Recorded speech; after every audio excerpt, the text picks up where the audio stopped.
Once was a land of woe and strife, where the people were bereft of hope. They prayed to their gods of might and light to deliver the heroes of old. Instead they got heroes. Did you hear the quotes in my voice of moral ambiguity? They may help or may not help you at all, depends on what's in it for them. They kick and they punch and they maul and they smash, they lie and they scheme and they burn and they slash. Succeed or fail, it adds to the tale. Dungeons and Debacle starts now. Hello everybody and welcome to the Dungeons and Debacles podcast. I am your host and Dungeon Master Kevin. Going around the table, Blake. Hey, I'm Blake. I'll be playing Sixpaw, the Ranger Tabaxi. And Hannah.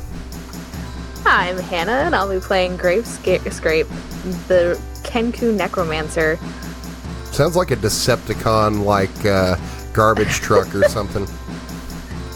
Something like that, yeah. A backhoe. The little known Constructicon. And John. Exactly. Boobies. Yes. So, I'm playing Fum Fum, a chaotic evil barbarian rock gnome.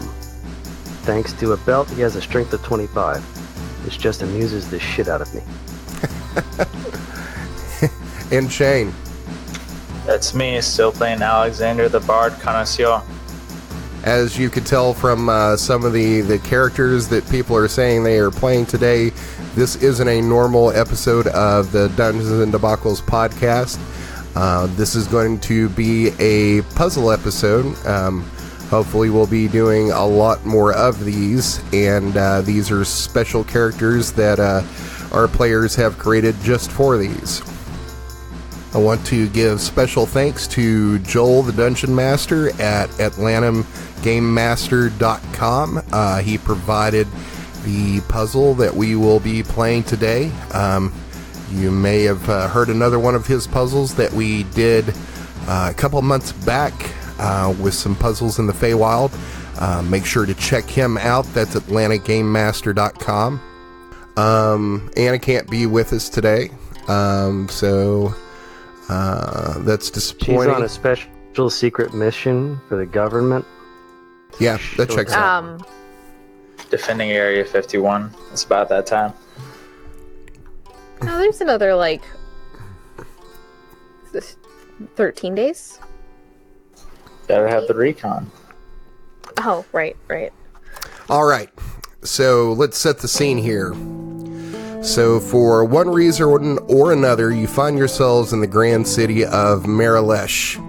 Looking for work, you see posters throughout the town at various inns, taverns, and shops for a business opportunity for those with strong arms, magical abilities, cunning, and wits. There aren't a lot of other details on the poster. Just an illustration of a pile of gold and an address and the name of the business and its slogan. Improbable Procurements LLC.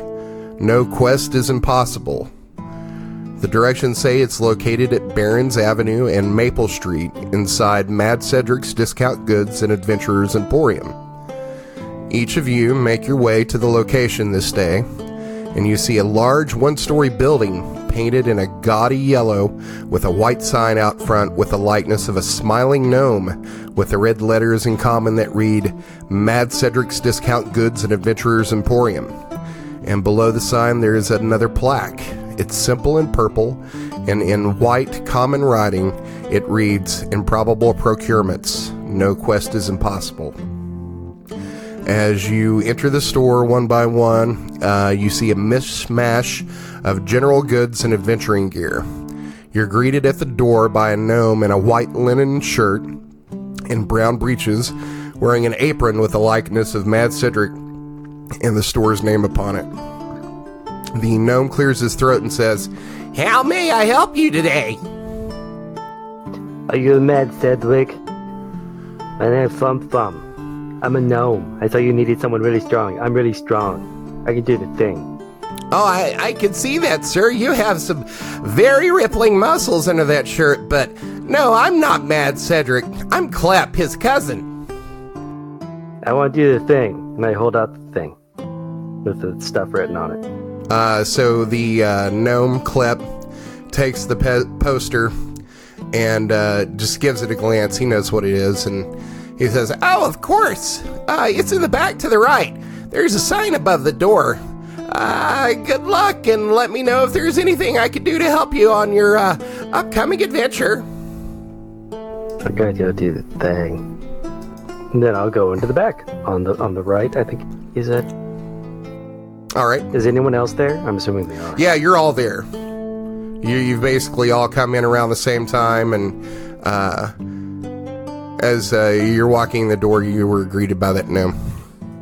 You all make your way to the back of the store and pass the rope and saddles and tack, and you see a door with a purple sign above it, similar to the one outside.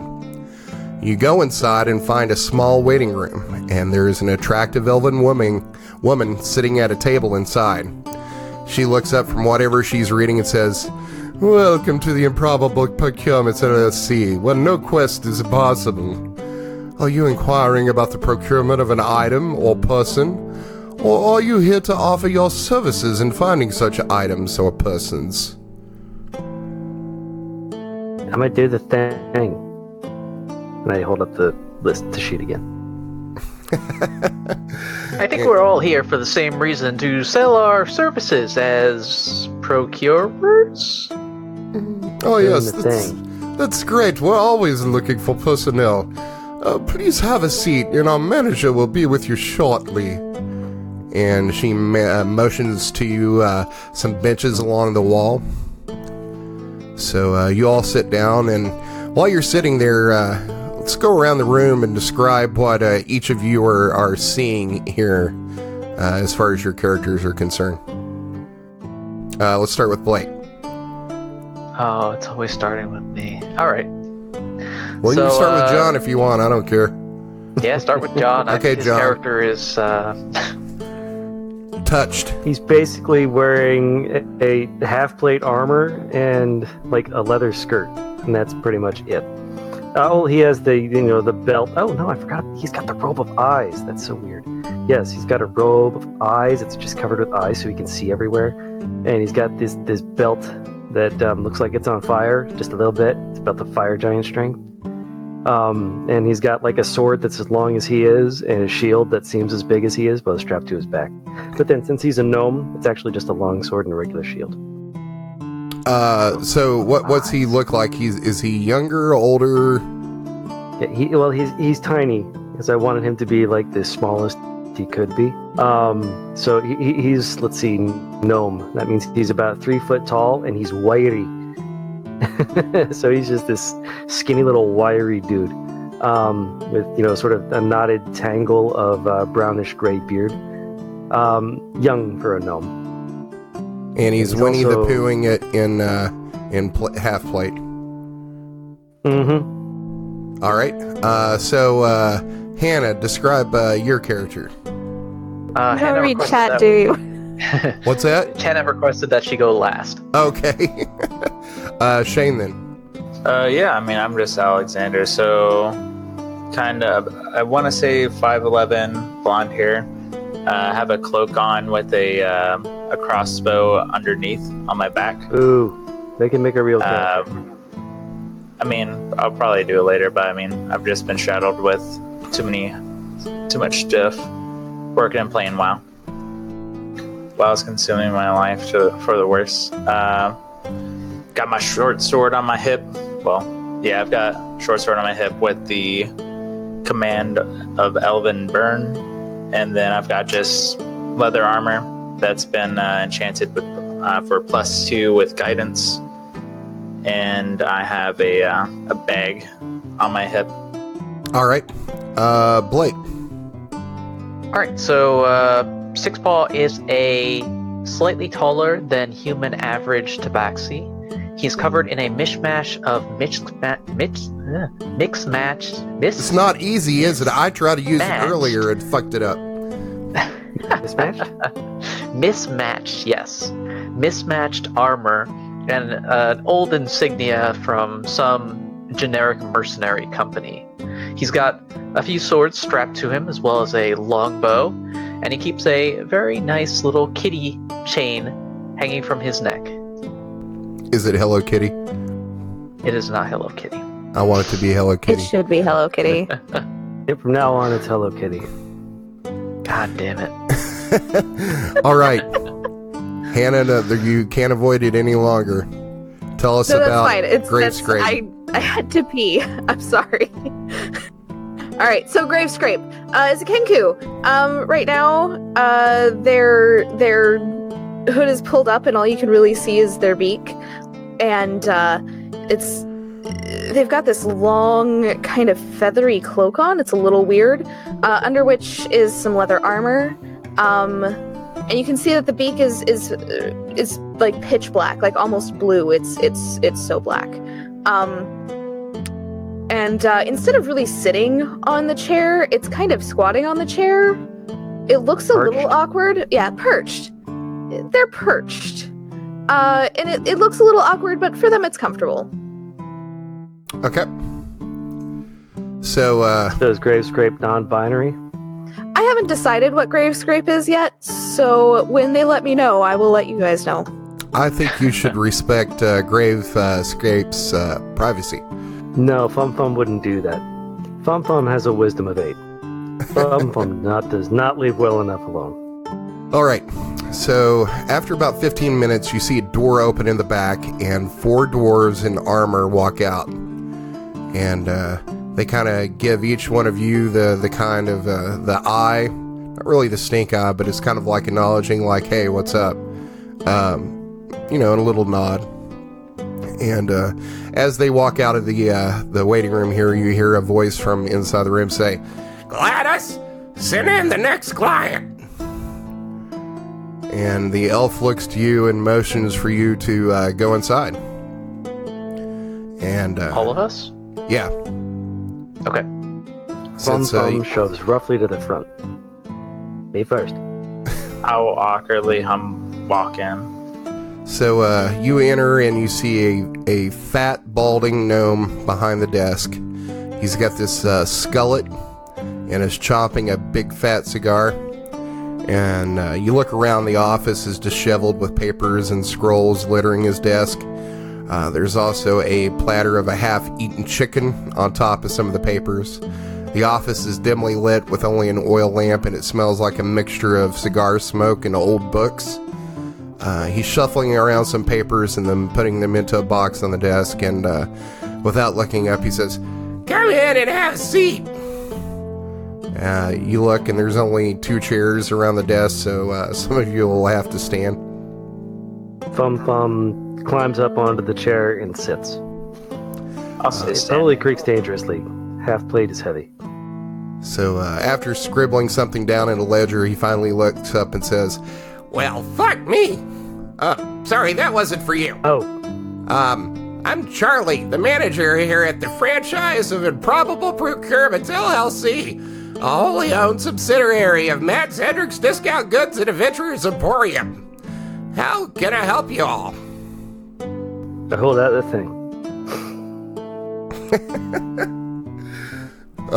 So he takes it, looks at it, goes, "Oh, of course. Are you all here for to apply to be procurers?" I am. They're not taking my money. So, just to make a note of it for our marketing department team, how did you find us? These posters? Yeah. Grave Scrape repeats in his exact same voice, "Posters." Oh, that's okay. That's weird. So, let me tell you a little bit about what we do around here at Improbable Procurements LLC. You see, people, usually powerful and wealthy people, place an order. They tell us what they want, and we go find it. We're not talking about the mundane stuff here. We're talking about the ancient and artifact type of stuff. Usually, they give us an idea about where it could be found or a map, and other times we have to put our team of scholars and investigators on it to find out where the item or person or creature may be. That's where you come in. We give you the target and location, and you go out and recover it. Of course, this isn't without risk. I'll need each of you to sign a waiver of liability that affirms that Improbable Procurements LLC is not responsible for any death or dismemberment suffered while being employed as an independent contractor of said business. If you're killed on a contracted quest from Improbable Procurement and the rest of your group manages to complete said quest, your designated beneficiary will be paid 20% of the promised fee. You'll also need to fill out a form to designate said beneficiary and sign a 1077 form for Maralesh tax purposes and a non-disclosure agreement that will hold you in breach of contract and financially liable for discussing any contracts with those outside of the investigative capacity to complete your quest. I think that's about it. Do you have any questions? I do the thing now? We're doing the thing. Yes, you could do the thing after signing some stuff. Wait. Go ahead, Fum Fum. You were about to exclaim something. He'll just start signing things at random. Grab a pen off the desk, sign the desk. So, are you coming in as a group? Do you know each other? Are you friends? Not really. You called us all in at once, so we're just kind of here. I mean, I'm not opposed to working in a group. Oh, okay. Just to get an idea of what sort of groups we should place you with, if not as a party here yourselves, can you just give me some ideas of what you're capable of so we can match you with the right people? Well, I know that I, in particular, know the lay of the land and how to navigate through these kind of dangerous areas. So I'm here more as the guide kind of person. I'm not a, weakling in combat, but my preferred technique is to track stuff down. Like you were saying about the scholars who look for it, I'd be able to guide the party wherever they happen to need to go. Oh, so you're kind of a ranger? Yeah, you could say that. Why didn't you just say ranger? You could have saved us a whole bunch of time. Anyway. And how about you, Bird? So in many different voices that are not at all similar to each other, Gravescrape starts to explain. They say that I'm a necromancer. I can bring party members back from the dead. Well, that's just weird on top of weird, isn't it? And he just looks around to the rest of the group and shrugs and gives a wink. Yeah, it's pretty wacky. Alexander is deeply concerned about the different voices that keep on coming out of her mouth, or his mouth. Their mouth. There. Oh, okay. Okay, so I'm more of a bard. I'm like a jack of all trades for the most part. I'd say I have a bit of a silver tongue, but don't want to be too braggish. But yeah, I can do a majority of things. I know some transmutation magic, some evocation, some illusion. Excellent. And then he looks at Tum Tum and says, how about you, Elminster? I take it you're a wizard? And he chuckles. No, I kill things, and I keep signing. And I rolled, I rolled a 6 while signing his leg. He's going to have to roll, I guess, a contested dexterity check to see if I successfully sign his leg. I think that would probably be more of an intelligence check. But and it's Fum Fum to think me not signing his leg. So what's that, a 3? I rolled a 6 dexterity. He's like, that's okay, Fum Fum. Just put an X there. It'll be okay. So I pull out my knife and just make a light little X in his leg. So you finish, and he gingerly pulls the papers away from you, to not making any setting moves, thinking he might get stabbed because you're kind of like a dumb animal to him. So After everybody signs the papers, he says, okay, so your first quest is... And he starts going through some papers, and he looks at them, and then he's saying under his breath, he's like, no, I don't think we're going to send you after the girdle of Borscht Bonebreaker. We've been getting too many requests for savior artifacts lately. We got people on that already. And he shuffles through some more papers and reads one for a few moments, mouthing the words silently as the cigar in his mouth is like moving up and down. Okay, here we go. The chafing dish of Anyougar the Famished. Rumored to be a container that could keep the hot hot and the cold cold without the food ever spoiling. He reads for a few moments longer, and he's like, blah, blah, blah, magic, blah, blah, blah, tomb. Oh, here we are. It's supposedly located in a cave a few miles west of Hilldale. Locals say the cave is cursed, blah, blah, blah, blah. He looks at a page underneath and says, oh, and we have a map. Seems easy enough. And he looks at another page and reaches out for this abacus that's on his desk, and he looks at you and does the little counting thing with his fingers, counting how many people are in the room, and he does some calculations on the abacus. It says, so looking at the contract, that would be 150 gold per person upon successful completion of the task and delivery of the item back to me. So, do we have a deal? Sure. In his exact same voice, Gravescrape says, sure. Yeah, it's fucking weird. Meanwhile, Fum Fum is hopping up and down to try and see what's on top of the desk and saying, yep, yep, yep, yep. Well, great. Here's the map, and when you make it back here, you'll be paid. Good luck, and please see my secretary outside for any other proper releases or tax forms I may be forgetting. And at that, he looks down at another group of papers and shoos you out. And as you leave, you see another group of adventurers in the waiting room, and you hear Charlie shout out, next! To the elven secretary. And she motions the next group in and says, excuse me, I just have a few more papers for you to sign.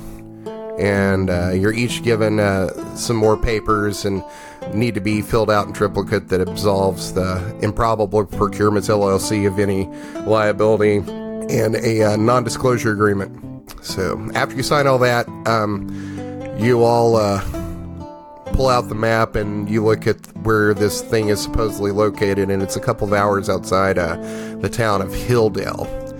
And if you look on the map here, you are currently in Maralesh, which is right here, and Hilldale is right here. So it's a couple days north, and then once you Not get at there, 88 miles an hour.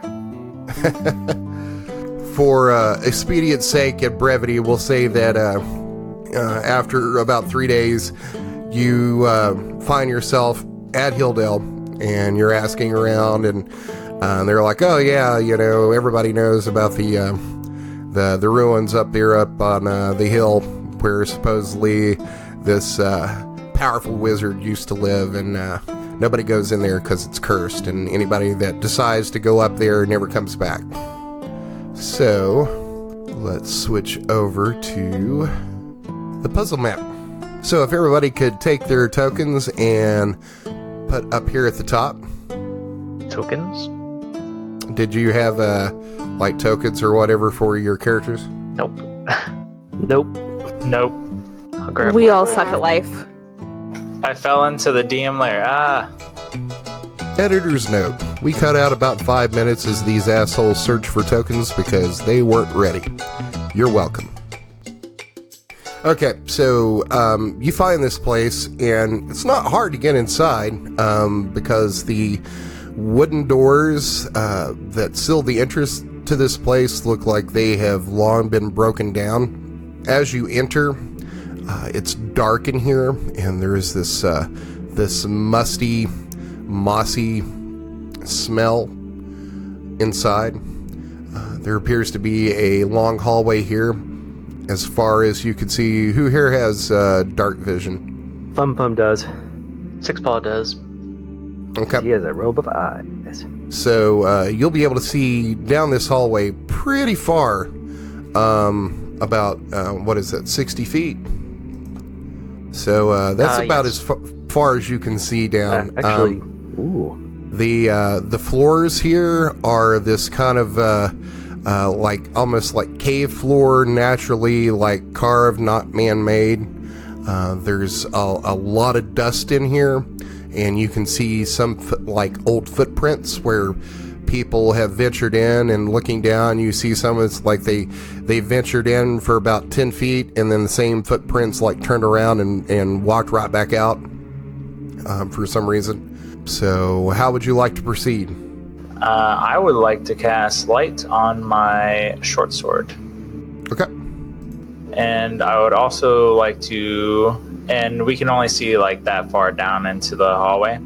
The ones with dark vision can. Yours would be, is it 40 feet bright light and then 60 feet dim? I have it written here. Let me bring it up. It's 20 feet and then another 20. So 20 regular, 20 dim. Okay. And I would also like to cast light on a bolt. And hey guys, would you mind getting out of the way for a second? I'm gonna shoot this crossbow down the way to see how far it goes. And I will shoot my crossbow with the bolt with light on it down the hallway. Okay, give me an attack roll. Sure thing. 16. Alright, so you cast light onto this bolt. Can you have two sources of light up at the same time, one around you, and how does that work? I should. You touch one object, no larger than 10 feet of dimension. Till the spell ends, the object sheds light of 2020. The light can be colored as I want. It is not concentration, so yes, you can have multiple up at the same time. Okay. So as far as you could see currently, you would be able to say grave scrape, and you would all probably be able to see about this much of the room here. You can see where the crossbow bolt has, as he shoots it down the hallway, you hear this clang. You can now see the crossbow bolt is sitting in front of a steel door on the opposite side of what appears to be a chamber that's opening up down below here. Okay. Hey, Fum Fum, do you want to take the lead so you can really show your big, strong figure to the monsters down there, if there is any? Do the thing. Hell yeah. So, what are you doing? What do you want to do? Fum Fum is taking total control of the channel. We're going that way. Okay. So are you moving down into the room? Hey John, did you hear what I said before you died? No. Hey, You Fum cast Fum, light on something. Yeah, I cast light on the bolt and shot down the hallway, and we can see like the steel door down there. And then I proceeded, hey Fum Fum, do you want to take the lead so you can show the monsters your big, formidable form, if there are any down there? Rawr! He doesn't need an invitation. He just starts running. By the way, when you cast light, he sort of gave a shriek of indignation because he had to cast, or he had to do a con save against being blinded by the light. Ripped up like a deuce. Another rumor in the night. Now he's down there, sword in one hand, shield in the other, spinning around looking for enemies. Rawr. You enter this chamber here, and it opens up, and inside, it's about 10, 20, 30, about 35 feet. On the opposite side of the room, you are going to see that bolt that bounced off this steel door. And then as you run out into the middle of this thing, you kind of freeze in your tracks, and you look to your left and your right, and you see these two huge stone statues that, as you moved in, like moved and turned their head to look at you, but they aren't moving anymore. They're monsters in here. They're not attacking, though. That's a good sign, but we're still going to have to keep an eye out for them. Yeah, golems are pretty scary. So Okay. Paul is going Yeah, to investigate one of these stone golems. What do they look like? Do they have any markings on them? Are they... I don't know. As you get closer, you can see that they are covered in these tiny magical runes all over them. Give me an Arcana check. Are you trained in Arcana at all? No. Okay. Just give me either a history or an Arcana check. 5. Rolling hot. You may have heard something like this. Something about, sometimes wizards will create guardians that sometimes long outlive them. But that you think that's maybe the story that you've heard, but you may have dreamed it. You don't know. Hey, Gray Scrape, you do magic stuff, right? Can you take a look at these markings on this statue? Gravescrape is going to say, yep. And then take a look at the carvings on the statue. Okay. You're going to have to probably get right up on one of the other of these to actually take a look at the carvings. All right. Give me an Arcana check. 15. You're familiar with these. You know that this is a animated stone golem. Judging by the markings on here, these are magical runes. You're going to see some runes that are basically transmutation magic. Others are abjuration. But yeah, that's what this thing is. It is non-animated right now because these things apparently don't perceive you as a threat. They're going to relay all of that information in a just multitude of different voices that, for those who don't know, Kenku can only speak with mimicry, so they have to copy voices. But I figure at this point, Gravescrape has been around enough people that they can basically say whatever they want to say. It's just going to come out in a very strange combination of voices to make the sentence that they want to make. You hear like the idea of him imitating their college lecturer for like 5 minutes. Just repeating the entire lecture on stone golems. Off camera, you hear Charlie the gnome say, "That's fucking weird."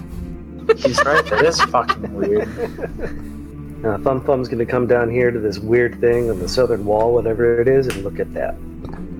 Okay, so you come down to the southern wall, and this is a solid steel door.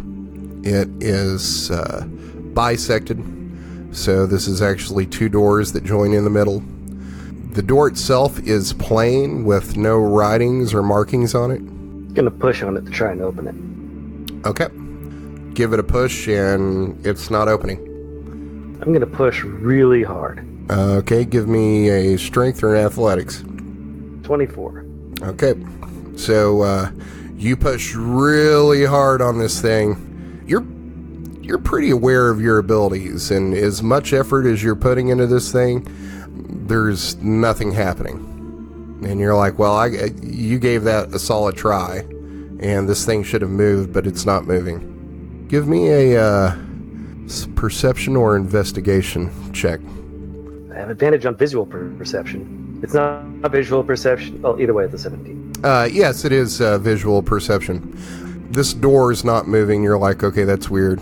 That should be moving. And you look around, and you are going to see on each side of this door there are 2 slots. So 2 on the left side and 2 on the right side. How's the door going, Fum Fum? It won't open.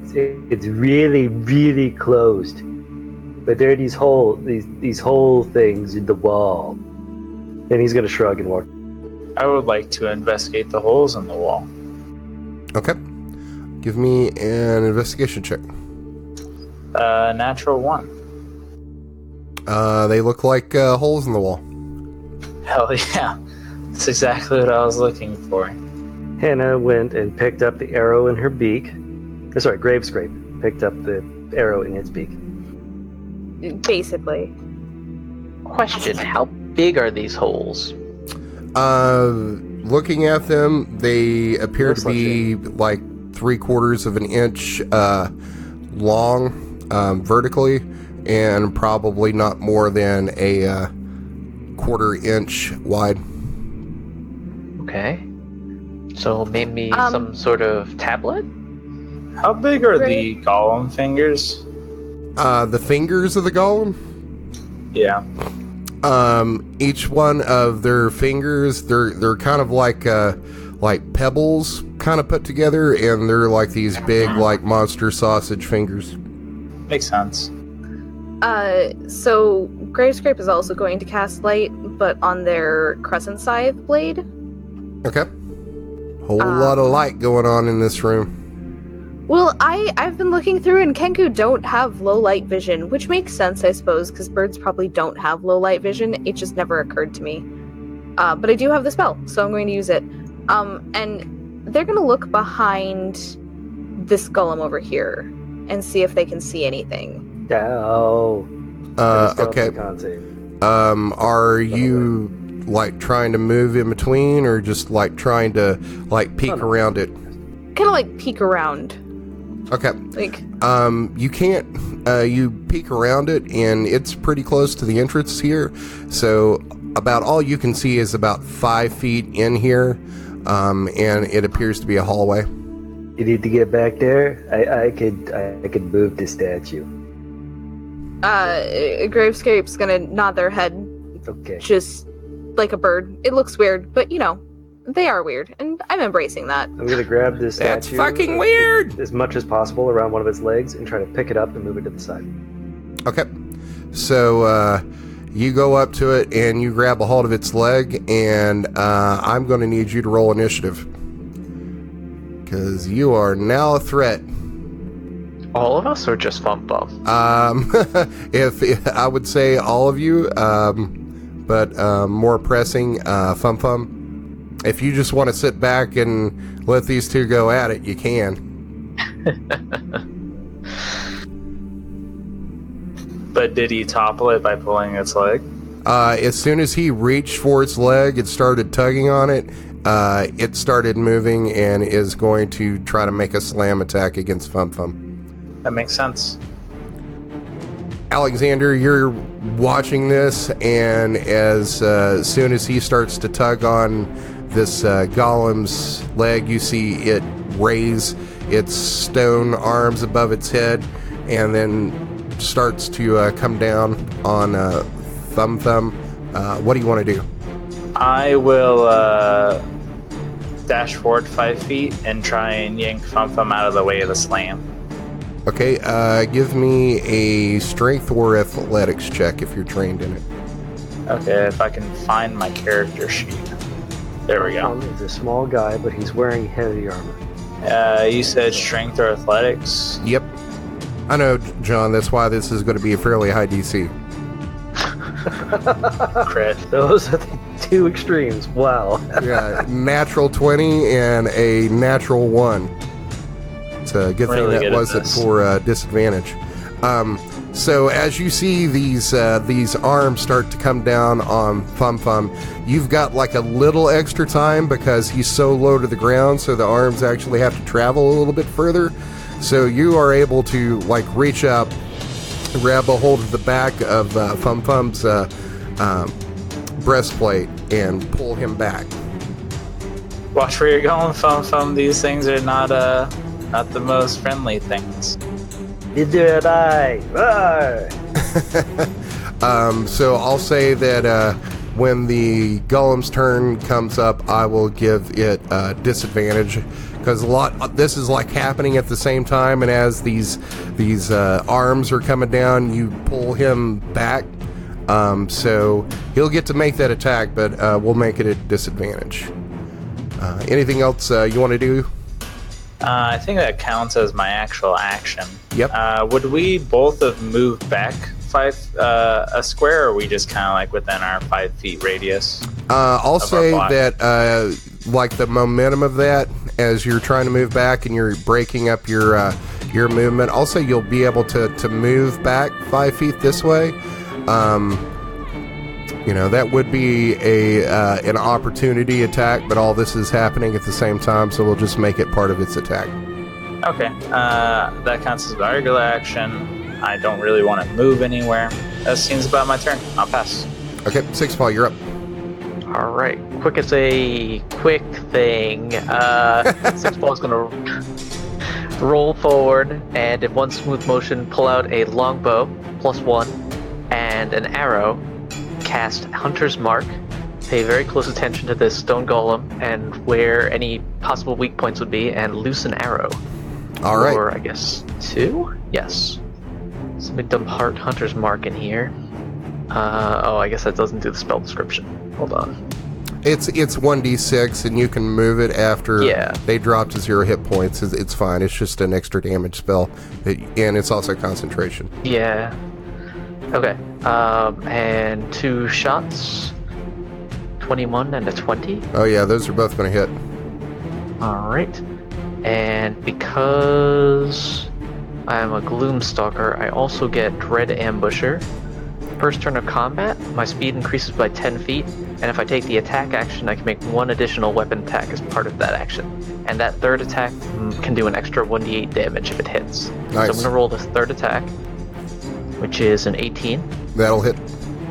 Alright, so 3 hits. The first 2 only had the Hunter's Mark. Okay, 8, and then I'm just going to roll these Hunter's Marks. I don't know what's happening. So that first one does 9 piercing damage, the second one does 9 piercing damage, and the third one, with the Dread Ambusher, does... did that extra d8 roll with it? No, it did not. Let me roll that. I don't know what's going on with my character sheet. And that last one is going to hit for 19 damage for a total of 37 points of damage. Nice. All right, so and Six Paw's turn. Yeah. So you whip out your bow and you just start painting this thing. This for purpose of this, that's a magic weapon, correct? Yes. +1. Okay. All right, so you see these arrows sink into this stone, which you're like, well, that should be impossible because it's stone. But you've like chipped away, and these arrows have lodged itself in. It's kind of looking like a porcupine from the front. All right. Perfect. Next up is Fum Fum. All right, now I get to find out how barbarians do. Okay, I'm gonna go ahead. Roar! I'm a monster! Go into a rage. Okay.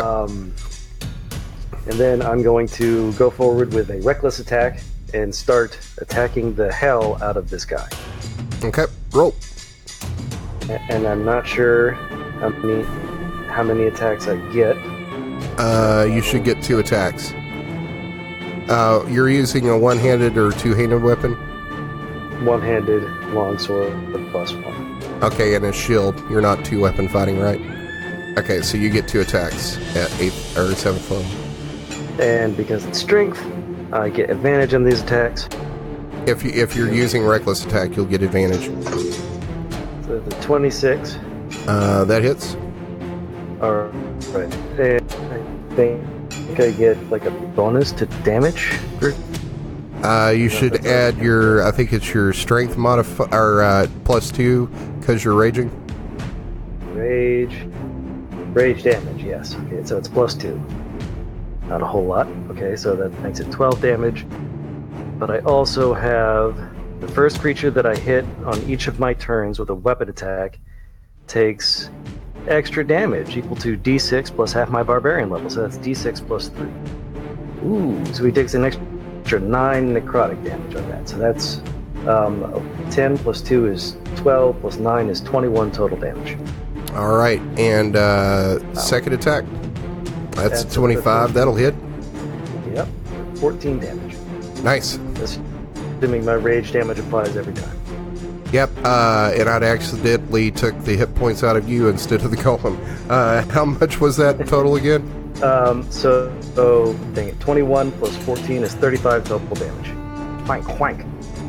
All right, so you well into this thing with your longsword, And you're going to take one of its arms off at the wrist. Booyah. Do you want to do anything else? No, I think I'll just stay there and sort of scream impotently. Well, not impotently. Scream potently at probably his thigh. Because I'm guessing how tall he is. Yeah, he's probably about 7 feet tall. Compared to my 3. Yeah, okay, so I'm screaming at his thigh. Die! All right, Grave Scrape. Okay, so I was gonna do a thing, but then I decided not to do that thing because it takes like a minute to cast, and I'm not about that life. At least not in the middle of combat. Because that seems like a bad idea. Anyway, so instead, I'm going to cast Toll the Dead.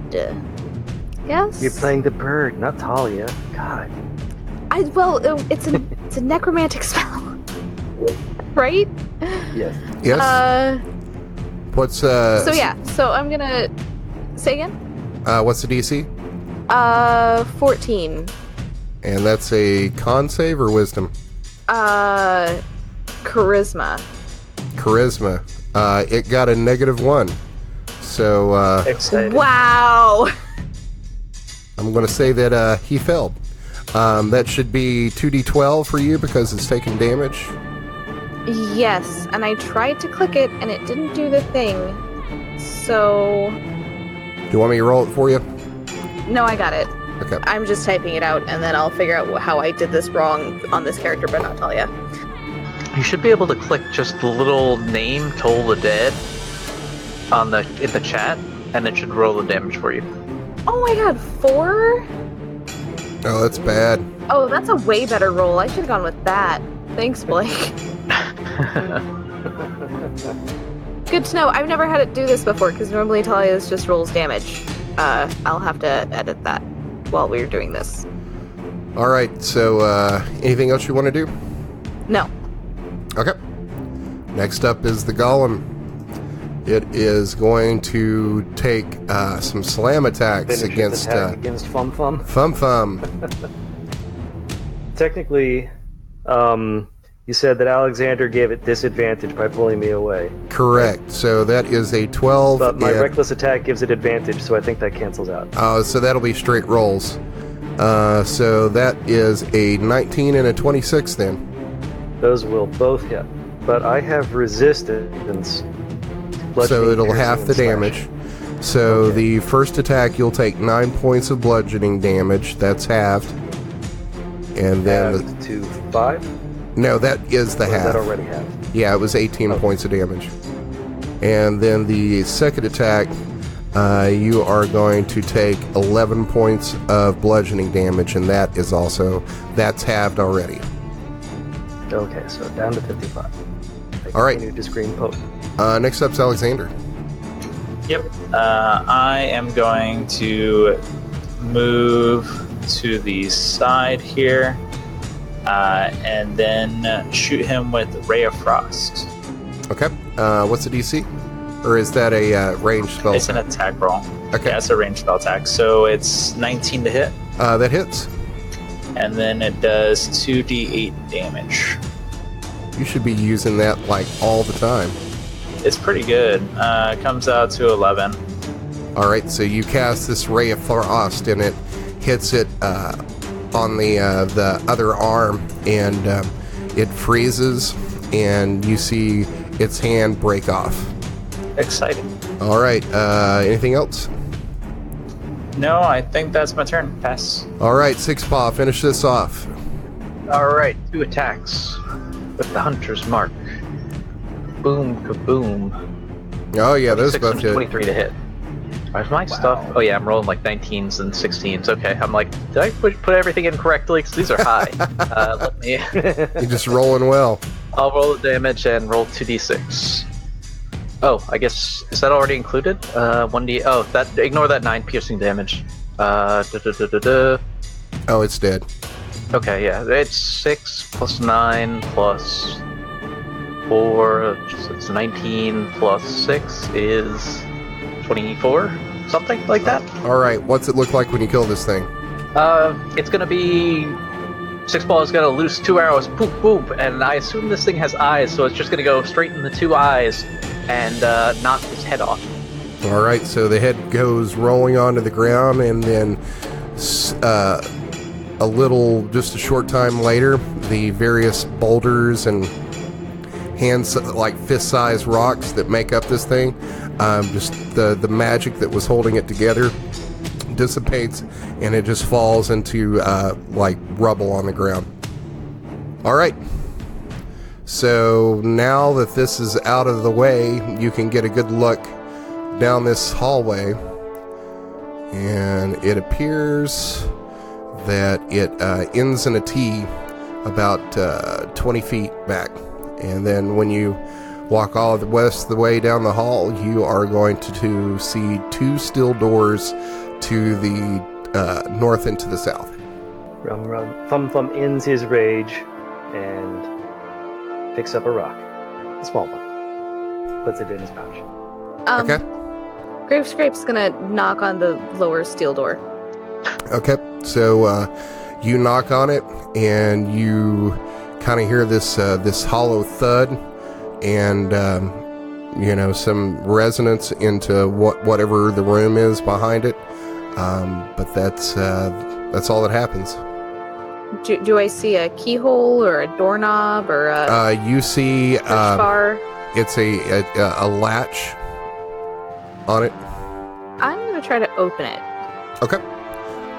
You open it. So what comes out to kill me? So you open the door and you look inside, and this looks like it was at one time a kitchen area. You see some barrels in here, an overturned table. There is a 2 areas for like food preparation, and then there is a basin that is filled with water, and you are going to see like a bubble come up from it. I'm gonna go investigate the bubble. Okay. Fum Fum's going in the northern door. Grave Scrape, you look into the basin where this bubble popped up, and inside you're going to see what looks like a key, and it has a symbol on it that looks like 3 interconnected circles, and you think they're kind of like an abstraction of what soap bubbles look like. Interesting. Do I see a spoon anywhere near me? You look around, and yeah, you see like a wooden spoon and like a rusty iron fork and a rusty meat cleaver. I'm gonna pick up the wooden spoon and try to scoop the key out of the stuff.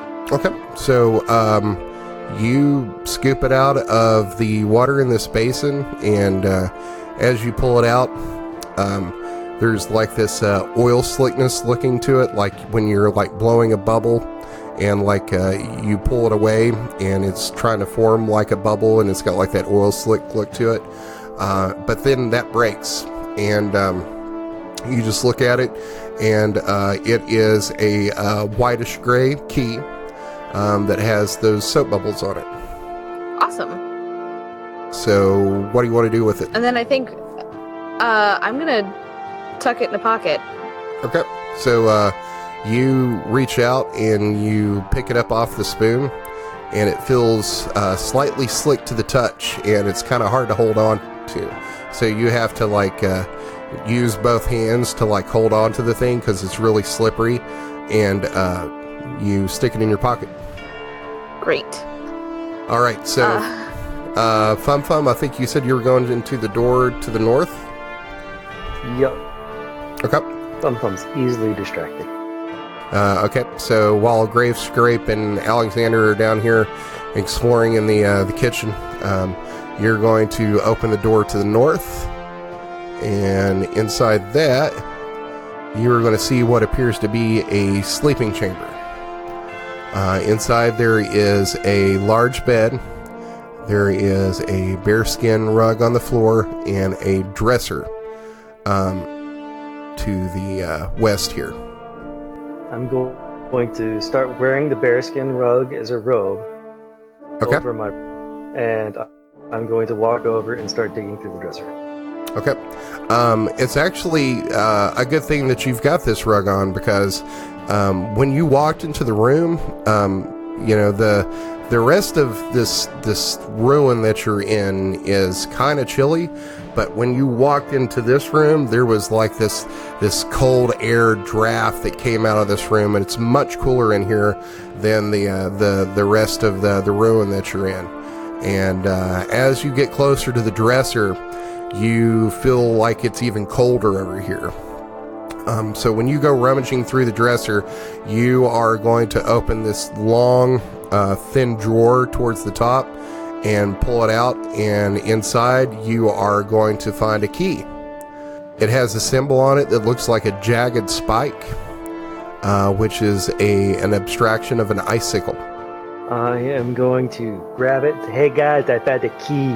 Okay, so when you pick it up, it's kind of like it's so cold it's hot, and it's like a hot potato in your hand, and it's kind of too cold to hold. So I can't hold on to it? You could, but it's going to be pretty painful, and you may take some damage if you try to hold on to it for long. Okay, I'm going to say, "Ow, that's cold," and I'm going to wrap my hand in the bear's paw, sort of like a glove, and pick it up with that. Okay. So with the insulation of the bear skin, you're able to hold on to this thing. It's still not comfortable, but it doesn't feel like it's burning your skin. So I'm going to run back out in the hallway and say, "Hey, look what I found. It's a key. It's cold. Do you think this is the thing we're looking for? We're supposed to keep things cold." I guess I don't know what cold things have to do with the Fum Fum, but we found a key over here too. So, Gravescrape, while all of this is going on, is going to use a special ability that they have as part of their class, Spontaneous Unburial, which means that I can cast Animate Dead without there having to be a body there, and I will get to animate a dead and control an undead. How many? Just one? Just the one. Okay. Let me find, and you're casting it? Yes. Okay, Why can't it be a foul mimicry of life?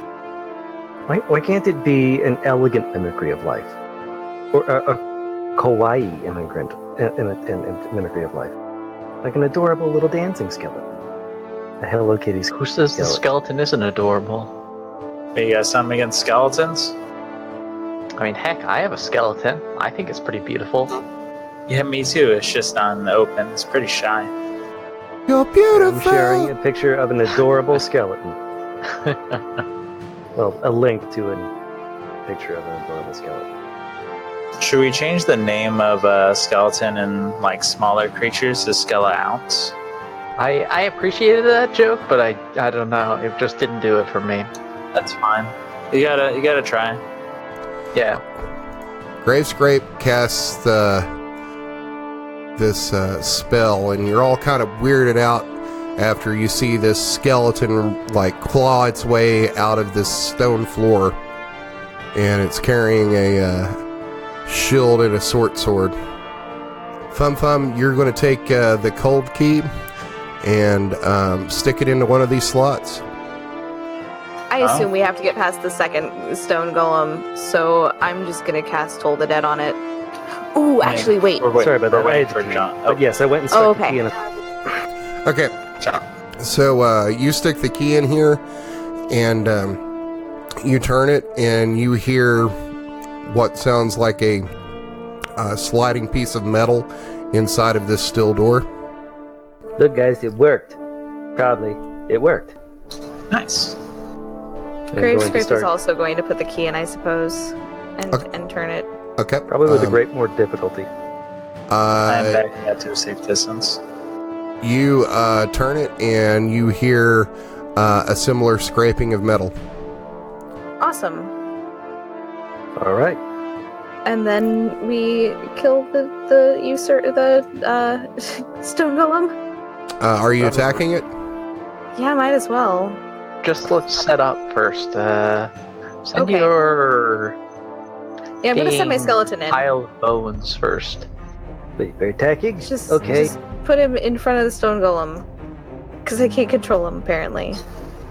How often can you summon a skeleton? As often as she casts the spell. Yeah, however many spell slots I have. I didn't realize it was like a spell slot thing. You said it was like a thing tied to your race, I think. So I thought it was like It's a class feature, but it's the same as the spell. So Yeah. Yeah, exactly. that makes sense. That count against number of spells known, but still requires a spell slot to cast. Very tacky. Maybe Fum Fum should go on the top and the skeleton should go on the bottom, so that way we can metagame and get advantage. Fum Fum hears attack from the south, and he launches in to go in and attack. Let's everybody roll initiative. I'm but a humble initiative boy. It's supposed to be automatically rolling initiative with advantage, but it's not. 20. What do you mean? It is. If you hover over the 11.14, you'll see there's a 9 and a 7 in parentheses. Both of those are rolls. It took the 9. No, that 7 I think is... So that's definitely not plus anything. So yeah, alright. 9 versus 7 plus 2. Okay, cool. So it already did. Alright, Grave Scrape, you're going first. I am a little surprised by that initiative roll. Does the skeleton get a separate initiative? I thought she could control it a bonus. Or is that just bonus as a command? I thought it was its own creature. Hold on. Let me look it up again. Or let me read it again. It's not like an animal companion. I think I can use my action to specifically control it, but otherwise it attacks whatever I'm attacking. It will defend and I itself don't have against to hostile control it. creatures. And once given an order, it will follow that order until the task is done. So it sounds like it's semi-autonomous, yeah. Yeah, so... Terrorize the village! right? That's not a simple. So I guess... when I sent it up there, like, the command was to attack. Okay. So I'm going to also attack with Toll the Dead. Okay. This is the undamaged version. I learned. You're on brand. 9. That's not how that works. No, that's a DC. Yeah, no. That's a charisma save? Yes. Okay, that's a 2. Cool, Yeah, very it takes low 16 charisma. damage. Alright, anything else? Nope, that's it.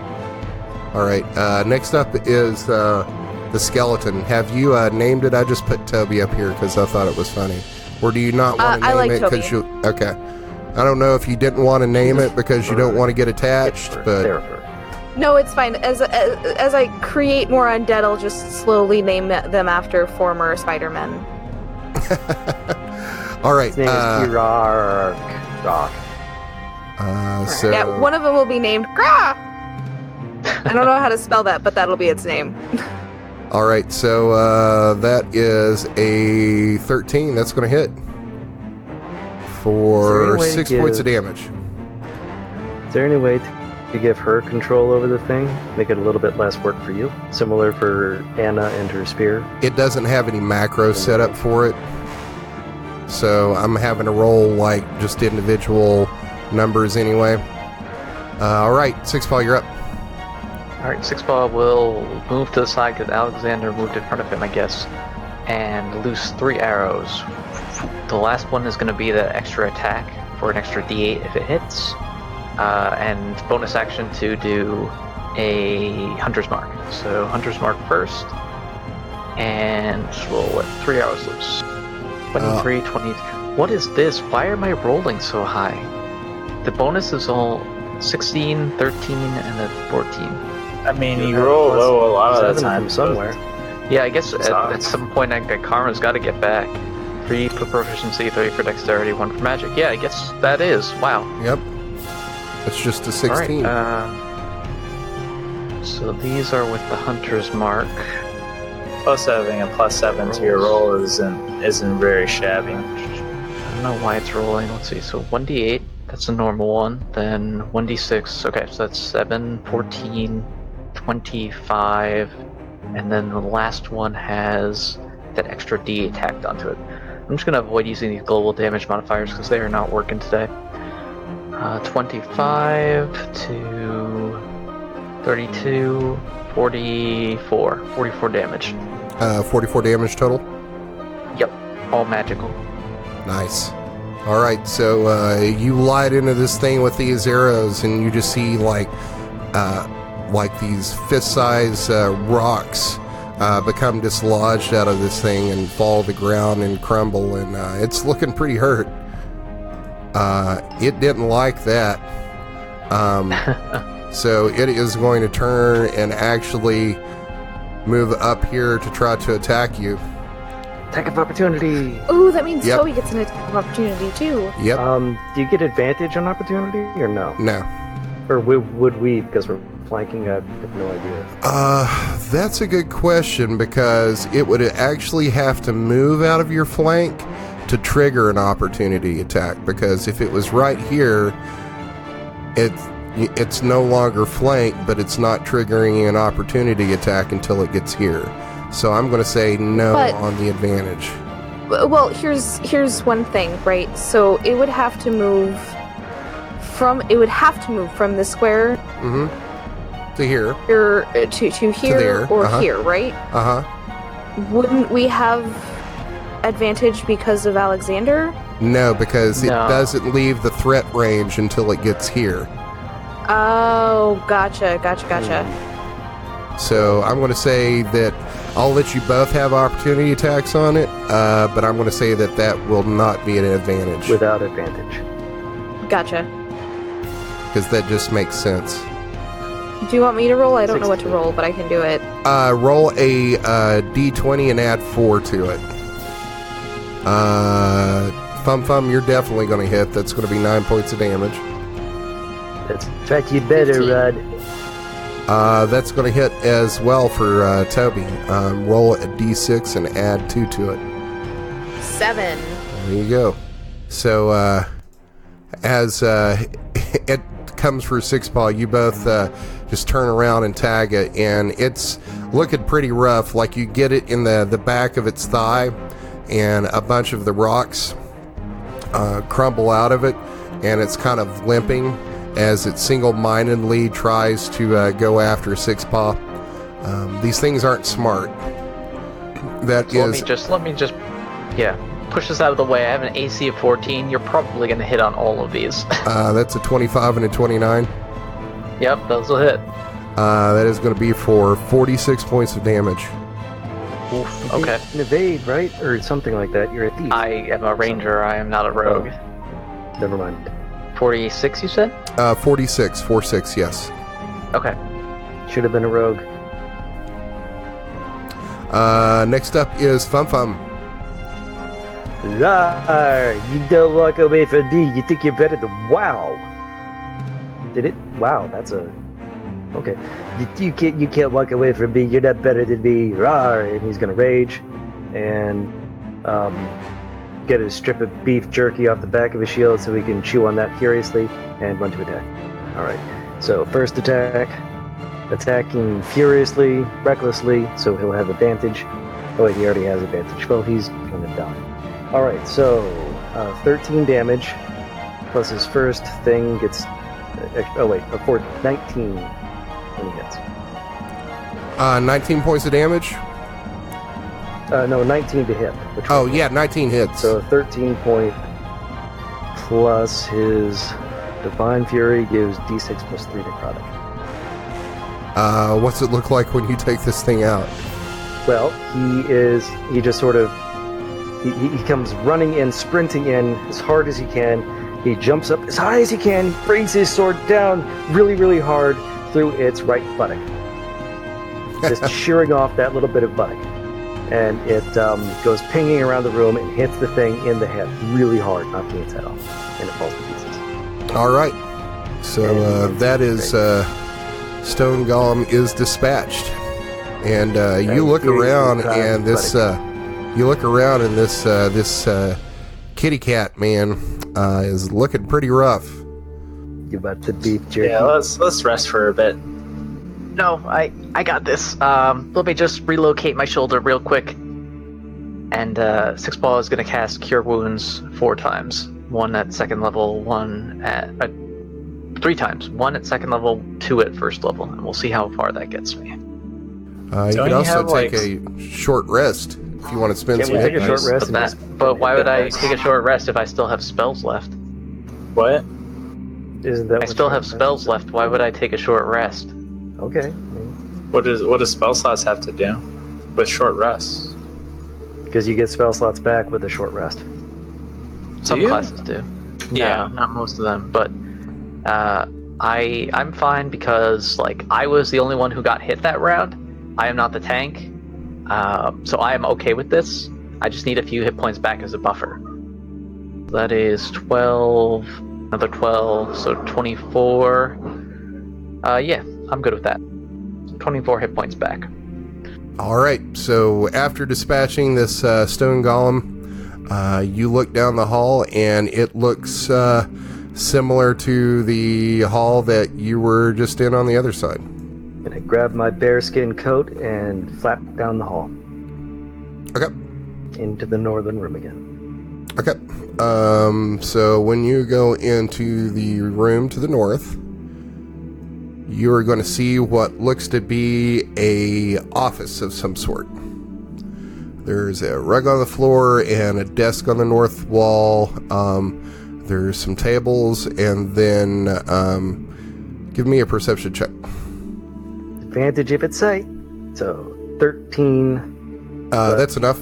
So Okay. you look around, and you are going to see a barrel over here to the east, and you're going to notice that there's some steam coming out of it, and you see the lid kind of abruptly raise just a little bit as the steam escapes and falls back down. Okay. I am going to... Okay, he doesn't really think this through. He's going to run over, kick over the bucket, and grab the key that he knows is inside without Okay. stopping to think that it's probably going to be really hot. Okay, so you kick that over, and as you do, the water that was inside this barrel, all 40 gallons of hot, boiling water spills all over the floor. Give me a dex save. Dex save. That's a 9 plus 1 for 10 because he has a lucky stone. Gives him plus 1 on checks and saves. Yeah, that's not going to do it. You are going to take 8 points of fire damage as this water splashes up and hits you on your bare thighs, since you're Donald Ducking it. Donald Fumpking. But now that you've kicked this over and the water is all over the floor here, you are going to see what appears to be another key. It is silver and has a symbol on it that looks like wavy lines. Now looking at it, you're like, okay, then that's supposed to be like heat. Now, while still wearing my bearskin, having been warned by the hot water, I'm going to grab the rug that's in the thing and use that to pick up the key. Okay, so Make him look as ridiculous as possible. so you pick up the key with the rug, and there's steam that's coming up from the rug now, and you start to smell kind of like burning from it, like the hairs or the fibers that were used to weave it are starting to smolder. You can feel even through the rug, you can feel the heat off of this thing. You're not taking any damage, but it's not comfortable to hold. And I'm going to run, wearing the bear, carrying the rug with the key in it, back down the hallway Okay. to the slot. And I'm going to try and stick it in. Okay, so you stick it in and turn it, and you hear the scraping of metal like the 2 other times that you heard before. That worked, guys. Great, so what is that? One more? One more. I can count. I'm an educated barbarian. Hey, Grave Scrape. Toby looks pretty useful. How about we have him open the door instead? Right, Yes, him open the definitely door. one Sorry, I couldn't help it. So you command Toby to open the door, and he opens it and steps inside. And what you find inside appears to be a library.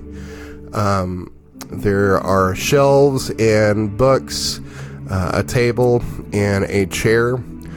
Over in the south east corner, it appears to be just like a pile of books.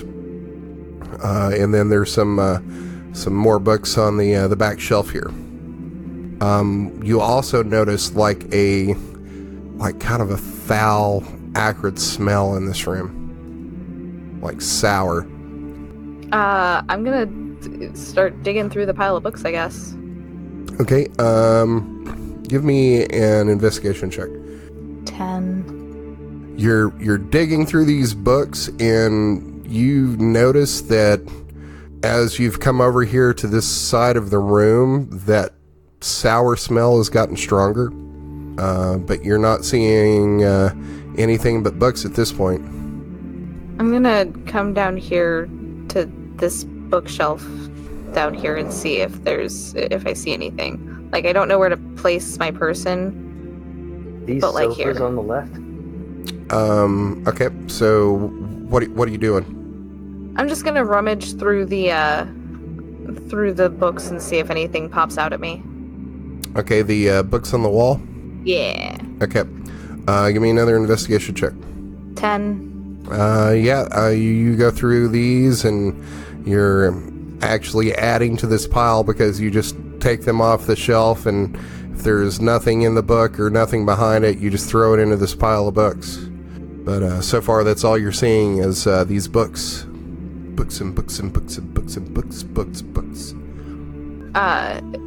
Anyone else want to look? Toby goes over and starts. Toby goes over and starts leafing through some periodicals over here. I'm gonna go through. He's like, popular science. I always forget about this one. Fum Fum goes to the desk. Okay, give me an investigation check. This is gonna go poorly. Nice. Oh, 17. Much better than me. All right.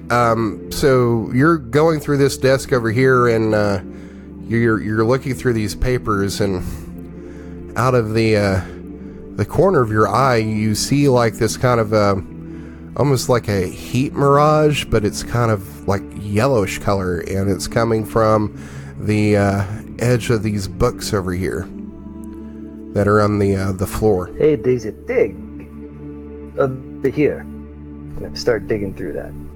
Okay. You start digging through that, and you find the source of this sour smell. It is another key, and it has a symbol on it. Stinks. Yeah, it's like sour eggs and like lemon. It smells like Bob. Yeah, with some like throw up bile included in there too. Not like the smell of throw up bile, but like the taste of throw up bile that's like in the back of your throat now. So it has a symbol on it that looks like a square with a skull in the center, which is a kind of like the representation of a gelatinous cube. And are you going to pick it up, or what are you going to do with it? Gonna grab it with both hands and run back with it to the thing. Okay, so you pick it up with both hands, and before you can even get out of the room, it like starts to tingle, and then you make it back into the larger room with the door, and by then you're starting to get like the sensation of a chemical burn. Acid burns. Yeah. And then you take it and to stick it into the door, and you turn it, and you're going to hear that slide again, that metal scraping, and then you're going to see the door crack open. But when you pull your hand away from this key, it's sticky and doesn't want to let go, and then you pull off, and then you're going to notice that it's taken some of the skin off of your fingers. Yep, just like Bob's cooking. Alright, how much damage do I take? You are going to take... Oh, that's not bad. 3 points of damage. Alright, so you're back in the main room, and this large steel door has now cracked open. Now I'm going to push on it again. Okay, so you push on it, and the bisected doors here open into 2 doors and swing open. And inside you can see it's another dark room. You can see about as far as like where the light extends, and you're going to see some light reflecting off another steel door on the opposite end of this room to the south. Okay, I would like to pick up the arrow that has light attached to it, and then just kind of put it back into the crossbow and shoot it at the steel door again. Okay, give me an attack roll. 25. Damn, why can't you roll like this in the normal campaign? Yeah, you're telling me, No man. kidding. I'm just happy to be here. Because you've kicked ass this episode. Because they don't. I get really good luck whenever it doesn't like ultimately matter. But whenever it actually matters, I usually roll pretty low. Eventually, we'll all be dead. All right, so you shoot this crossbow bolt, and you can see the glimmer off this door, and you aim right for it, and you just tag it, and then the arrow clatters to the ground, and you can now see all this area is lit, but from the angle you're at, you can't see all the way into the room. Gravescrape would be able to see probably a little bit more down this way, since they are at an angle. You guys want to take? Gonna go in. Okay, I guess. Toby's gonna follow me. All right, so as you enter the room, damn, there's so much light in this room, I can't see Let's just what's assume underneath. that the room is lit. Yeah, let's do that. Let's turn off these auras. Let's go ahead and turn off Alexander's thing. Just assume there's light. Because it's like layer after layer of light. Extreme light. I think we're looking at Gravescrape's piles the of only bodies. one that's still got light up. Let me Yep. take that off. All right, much better. Let's place you right here because you can't... Well, I guess you can be in that square. All right. Like just behind the tub of the disturbing things. Yeah. All right, so you're going to enter this room, and it's much the same floors, but the air as you come in here, it's much staler and older. So these doors open. You walk inside, and you're going to see that this room is littered with old bits of armor. And in the center of this room, there are 4 deep basins. Each one of them is filled with what appears to be, at first glance, water. And at the bottom of each basin, as you look down inside, is with the light in this room, you're going to be able to see a keyhole. On the south side here, there is a heavy steel door. And as you look around, you don't see any keyholes or handles on it. Pushing on the door. Gravescrape's gonna go see if they can take one of the keys out of the door without it closing on them. Okay. Which key are you going to try to Preferably the soapy one. take? Okay. The most pleasant of the 4. So as you try to grab a hold of this thing, you're having trouble. Like you can turn it, but as you try to pull it out, your fingers slide off of it. It's so slippery, or your feathers rather. But you're able to get like both hands around it and find some enough of purchase on the key that you can pull it out. But when you pull it out, nothing happens. So the door just stays open? Yep.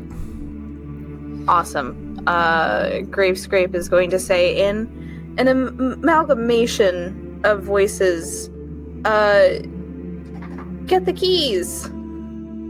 Six Paw is gonna use his cloak to grab one of the cold key. I don't remember which side that was put in, but It doesn't really and matter. bring it over. It was on the left.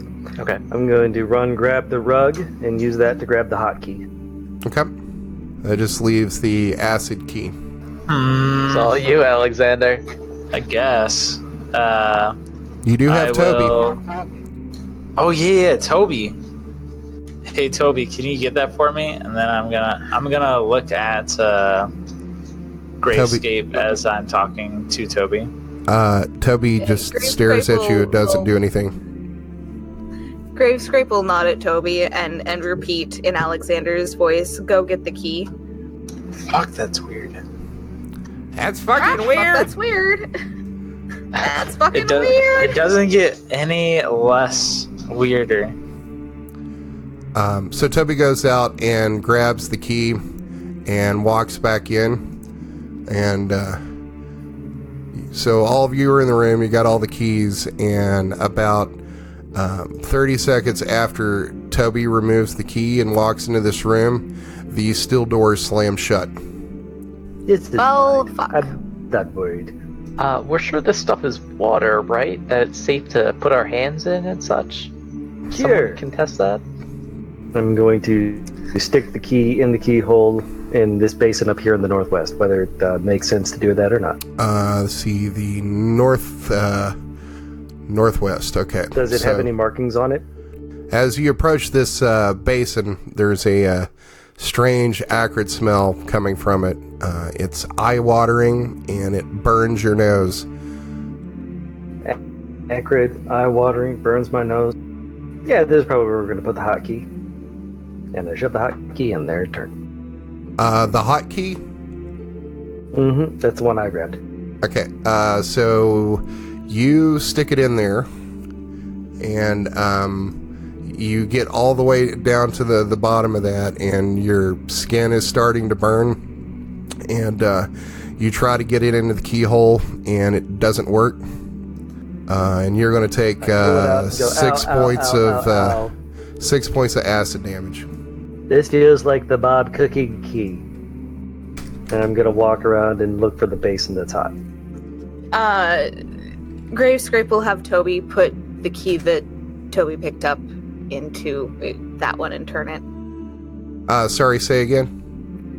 Gravescrape will have Toby put the key in the one that Fum Fum just stuck his hand into and turn it and see if it works. So he had the acid key. So he sticks it in there. He goes down to the bottom, sticks it in, and turns it, and you're going to see the water, the acidic water drain out of this thing. He pulls his arm up, and how many hit points does he have? All right. 13. So he pulls his arm up, and it has disintegrated all the way up past his elbow. No, Toby! So he hope doesn't you used actually your shield pull his arm. He leaves most of it in the basin. Yeah. All right, so Six Paw's gonna find the colder basin, if there is one, and put the cold key inside of it. okay, give me an investigation check. Sure. A 6. Yeah. You go to all of these things, and you study it. Nothing really looks like cold to you, though. Do you want to try to stick your finger in each one of these to see if you can figure out which one's cold? Yeah, we'll start with the bottom right. Okay. So you stick your finger in that, and as your finger breaks the surface of this water, it begins to boil fiercely. And you're going to take... That's going to be 15 points of fire damage. Ouch. Gravescrape's gonna go up to this basin up here and Okay. try sticking the soapy key in. Okay. So you stick the key in, and as soon as like the key is going to break this liquid, and then once your feathery hand breaks the liquid, you're going to feel the water is like freezing cold, and it starts to form ice around your feathers. You're going to take... That rolled really low. You're going to take 13 points of ice damage, and I'm going to need you to give me a strength saving throw. Oh, fuck. Really? Yep. Oh, I got really fucking lucky. 17. Oh, that is because as this ice starts to form, it starts creeping up your arm and spreading out across the basin, and it starts to freeze solid, but you're able to pull your arm out before it gets trapped in there, but not without taking like a whole bunch of feathers that are now frozen in this basin of ice. Gravescrape's gonna be upset and then go back down to this bottom one here and sulk. Okay, guys. Sounds like there's wait, only one left. wait like half a second. Let me use this prayer of healing so we don't accidentally die in this place. You guys are looking pretty rough. Can prayer of healing heal Toby? No, it doesn't affect undead or constructs. Sorry. I do have a question. Are these just piles of armor, or are there piles of skeletons or bodies here that I can animate? Give me an investigation check. 15. These are pieces of armor. You're not seeing any body parts. Oh, nice. Thank Okay. you, Alexander. Yeah, so I'm going to restore 24 life to everybody except for Toby. 24 life? Wow. Correct. Meat points, to be exact. Meat points. Okay. Impressive spell. Thought, All right, I'm going idea. to stick my hand in the hot basin and turn the key. It's probably Okay. Okay. Fum Fum is not clever or wise. Okay. So you stick it in there. You're going to take... That is 15 points of fire damage. But you're able to get the key to the bottom and turn it. And as you do, the boiling liquid drains from it. And you pull out your arm. And it looks like you've got the worst sunburn you've ever had.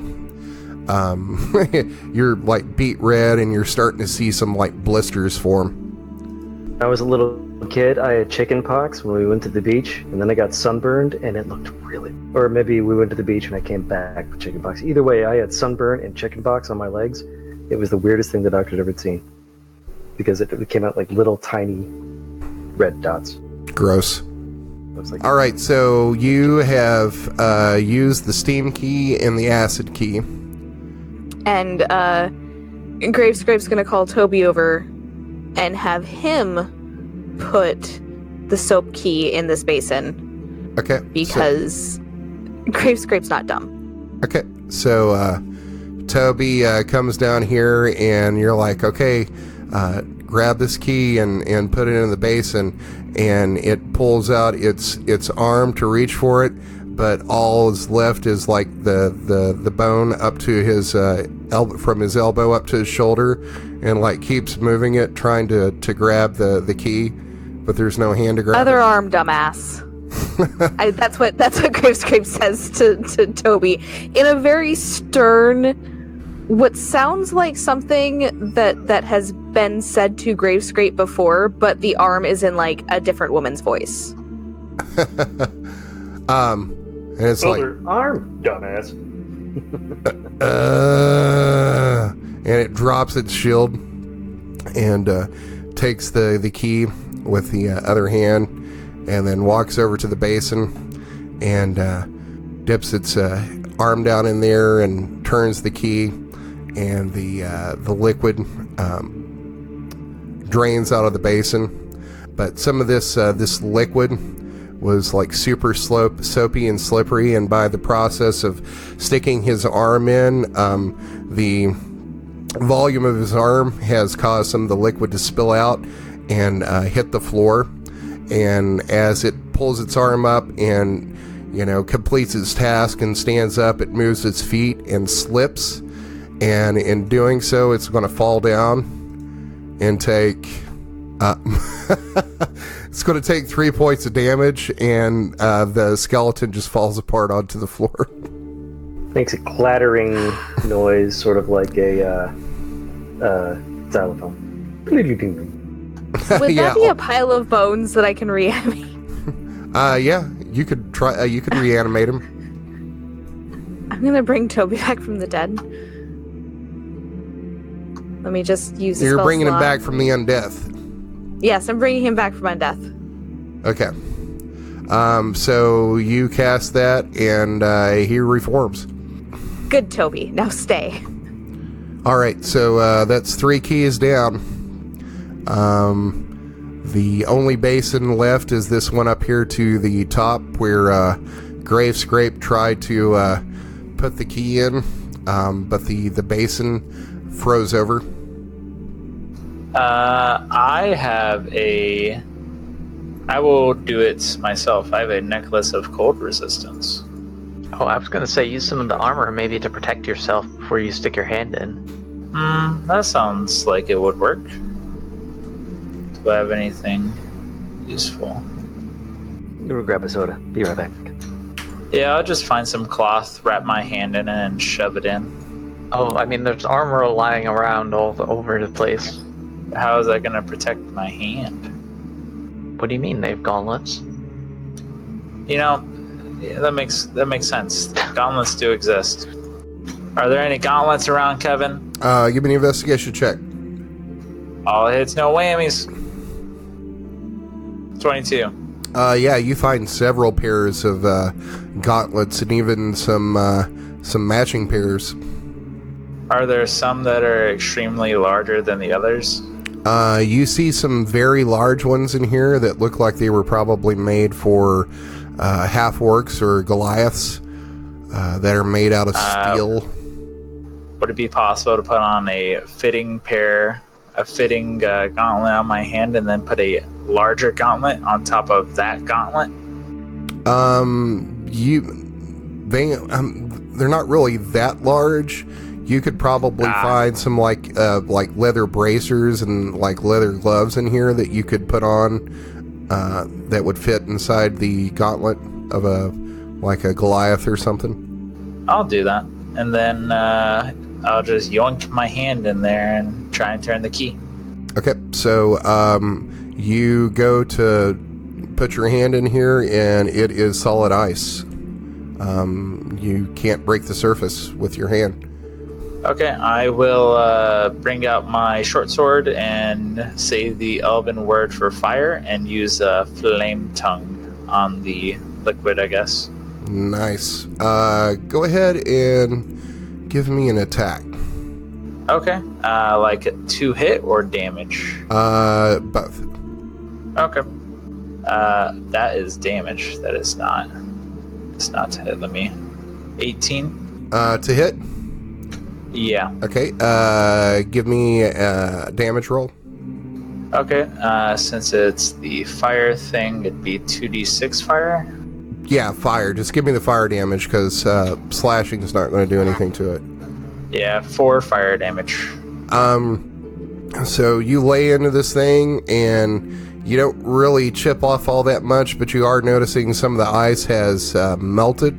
The ice that has melted is not refreezing, but it's maybe like a 16th of an inch of ice of this probably 2 foot deep basin. I'd get an idea. And Fum Fum grabs a helmet, fills it with hot water from the boiling thing, and pours it in the ice bucket. Okay. So you And that's how Fum Fum casts Fog Cloud. So this basin over here has mainly emptied. It drained all except for maybe about 2 inches of hot water towards the bottom of it. But you're able to get some of it out and pour on here, and after a while, you're able to get enough hot water out of here to melt enough of this ice to get down to the keyhole. That's the barbarian way. Use your head, or Tubbo's head, or the thing that was on his head. I should probably made you make an intelligence roll for that, because your intelligence is like, what, 6? 10. Oh, it's 10? His wisdom that's low. Okay. You just got Average low intelligence wisdom. below average wisdom. Okay, so you've exposed the keyhole at the bottom of this thing. I will shove my hand in there with the gauntlets and stuff on and try and turn the key. Okay, it's still kind of chilly in here, but you're able to get to the bottom, insert the key, and turn it. And as you do, you are going to see this steel door down here open. And can I yoink my hand out now? Yep. I yoink my hand out. I would like Toby to move to the door so that he's one of the first through. Okay. Are you going to command him to go in? Once it's open, yeah. It's cracked open. Can I first cast light on his shield? Sure. Cool. I will forego making that aura. We'll just say Thank it you. happened. Don't worry, I'm ahead of you. I'll put mine on so we Oh, can God. double check. So, are you having Toby go in? Yeah. That is a little bright. That is not size He's of filled light with spell. It was like a 200-foot square, not Yeah. 20. 160. I mean, between the three of us, I'm pretty sure that we can see from here to the entrance. I mean, not really. I'm being facetious, but... All right, so knock that off. What? I don't need a sepia filter. All right, so Toby walks into the room. Stay away from me, Toby. Nothing happened? Nope. Cool. So as you walk in, this room is much like the others, dark, carved out of stone. But in the middle of the room, sitting on a pedestal, you are going to see a what appears to be some sort of metal box. For the more cultured of you, which would probably be Alexander, you would know that this is a chafing serving dish, and it appears to be made out of mithril. Careful, I hear it'll make you really uncomfortable when you pick it up. Like it'll rub you raw. Well, what are you waiting for? Pick it up and we can go. Okay. Fum Fum picks it up. Okay, you pick it up. Did anything happen? Nope.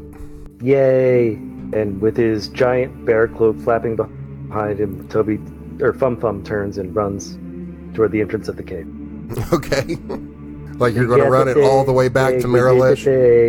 So we'll say that after completing this ruin here and finding the chafing dish of Angranor the Famished, you make your way in the next 3 days after you take a rest here in the town of Hilldale to lick your wounds and make your way back to Maralesh to Matt Cedric's Discount Goods and Adventurers Emporium to the office of Charlie the Gnome, who is the local franchise manager here of Improbable Procurements LLC. And you go in and he is like, "Do you have it?" Yeah, we got it. It So- was a glorious fight. You killed rocks, and I got a coat. He examines it and pulls out the piece of paper describing what this is supposed to do, and he takes a chicken wing off of his desk, places it inside, and waits for a second, and opens it back up, and the chicken wing is steaming hot, and he says, "This appears to be it. Great job. And let's see." And he pulls out the contract, and he opens up this chest behind his desk, and he starts counting out gold, and he says, "So that's 150 gold each, minus the management fee, minus taxes. That'll be 125 gold each." Gravescrape's gonna say, no management fee, and management fee is going to be in Dude's voice, and no taxes, and again in Dude's voice, and have Toby rattle up next to him. Because they don't go Brought a away. skeleton in town? Oh my gosh. So Skeleton walks in and he's like, ah! Guards! Guards! Weird birthday brought a skeleton in town! And you hear some, attack my friends.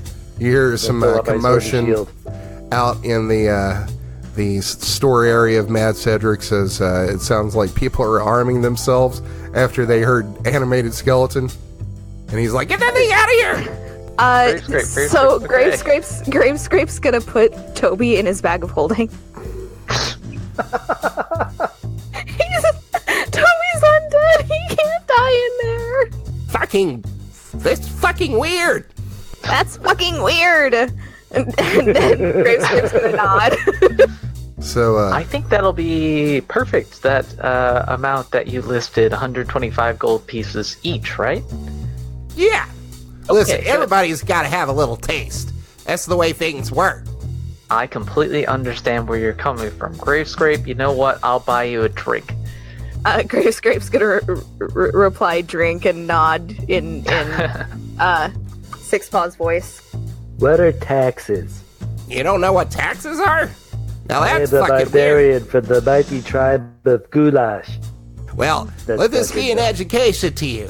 See, the way things work in civilization is everybody agrees that there needs to be some sorts of protections and services that are provided by your government to maintain a civilization. And the Gravescrape's gonna cost of walk that out in the is middle of taxes. this. And you hear somebody out in the store hear this discussion going on, and you hear, taxation's theft! I'm being detained. I'm leaving now. Well, it was good working with you. For this being the first time, I would say this was a pretty successful outing. So, rest up and maybe come back in a few days, and we'll see if there's any other work for you. Will do. Thank you very much. Now, that 125 gold, I mean, don't go spending it all. That's what happens with a lot of adventurers around here. They get all that money in their pocket and they go blow it on companionship and drinks and food. I'm just looking out for you. You want to make sure that you open an account with the bank to save a little bit of that for your retirement. Banks are thieves. No. Stay away. They're my buddy. Okay, and Can't have interest in my buddy. so with that, we are going to call it an episode. As Great. you all make it out into the streets of Maralesh to spin your newfound riches. Awesome. Thanks for coming, guys. So that was was a- Thanks fun. for hosting. Yeah, I had a lot of fun doing that, and I hope you had a lot of fun playing that, and hopefully we'll be doing some more of these episodes in the future. I like rolling wisdom rolls to see if I do something incredibly stupid or not. Well, your intelligence is 10. Your wisdom doesn't necessarily dictate how much you know, man. No, it's just, does he learn from experience or not? Oh, okay. I just figure with an he intelligence of stop 10, and he would think know before what he the does tax is. All right, well, thanks everybody for joining us. I hope you enjoyed it, and hopefully we will be back next week with a regular episode of the Dungeons and Tobaccos podcast. Hopefully. Until then, have a good one. Thanks, guys. Hey, everyone. Clear. So I decided on Fum Fum's ideals. First up, it would be super awesome to punch a god in the dick. Next up, dwarfs don't have souls. Elves all have secret tails. Gnomes are all descended from gods. Halflings carry razor blades in their butts. Humans are born with horns. Tieflings aren't real. And dragonborn are all actually zombies. And the spell plague was just a cover up by the government for some magical accident. Yes. And he admires but does not worship Cyric. Calls him Cyril and thinks he was a great gnome warrior.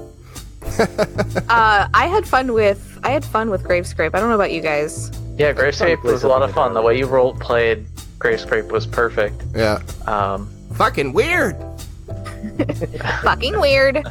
It was really hard not to say everything as if it was a parrot, because that's not how mimicry works. It actually is a perfect imitation of something. But it's a good trigger to let people know that you're talking in character, though. It is a good trigger. Triggered. Thanks for listening to another episode of the Dungeons and Debacles podcast. If I could ask a halfling-sized favor, give us a 5-star rating and review on iTunes. It's the best way to support us. New episodes come out every Monday, so make sure to check your podcast app. Do you have an idea to make the podcast better? Tell us about it on Twitter or Facebook. You can also check out our website to see all the maps, lore, and characters at dungeonsanddebaclespodcast.com. And now a word from our fantasy sponsor. Matt Cedric's got the deals. I'm Matt Cedric of Matt Cedric's Discount Goods and Adventurers Emporium. Is your cleric a creep? Is your druid a drag? Try our healing potions. They put pep in your step and get you back in the fight. A healing potion will never try to convert you to a god or get into a moral debate with you. Just drink it and feel better about the decisions that led you to your current situation. Try our new flavors exclusive to Matt Cedric's Discount Goods and Adventurers Emporium. Berry Blitz, Melon Melee, and Arctic Chill. Side effects may include delusions of grandeur, increased risk of infection, drowsiness, impotence, headache, and bloody stool. Ask your cleric if healing potions are right for you. My prices are so low, I'm practically giving this stuff away. How do I do it? Don't worry about it. Come on in to Matt Cedric's Discount Goods and Adventurers Emporium. We have convenient locations in a city near you. Just talk to the town guard for directions. Matt Cedric's Discount Goods and Adventurers Emporium, where the only thing madder than me is the savings. Matt Cedric's got the deals. The music you heard on this episode was Teller of the Tells, Rights, Zazie, Crossing the Chasm, Death of Kings, 5 Armies, and Hard Boiled by Kevin MacLeod at Incompetech.com. Licensed under Creative Commons by Attribution 3.0 license. CreativeCommons.org/licenses/by/3.0.